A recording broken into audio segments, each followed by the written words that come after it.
సిక్కులు సాధారణంగా ముస్లిముల వలన బాధితులు. అంటే ముస్లింలు అంటే ఇప్పుడున్న ముస్లిం సమాజం కాదు. ఒకప్పుడు ముస్లిం రాజుల వల్ల బాధితులు.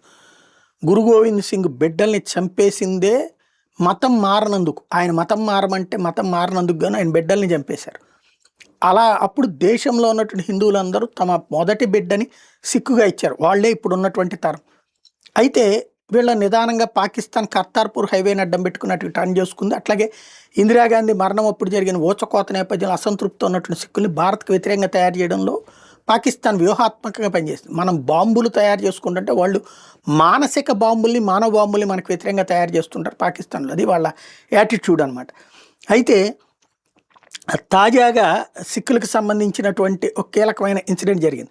మా పూర్వీకులు మిమ్మల్ని వదిలిపెట్టారు, మేము మాత్రం మిమ్మల్ని వదలమంటూ ఔరంగజేబు గురించి, హిందూ సిక్కుల మీద అతని అత్యాచారాల గురించి షాహిదీ దిన్ గురుద్వారా ప్రోగ్రాంలో మాట్లాడినటువంటి సిక్కు యువకుడిని రోడ్డు మీద అడ్డగించి కొట్టి రాడ్లతో కన్ను పగలగొట్టారు ఇస్లామిక్ రాడికల్స్.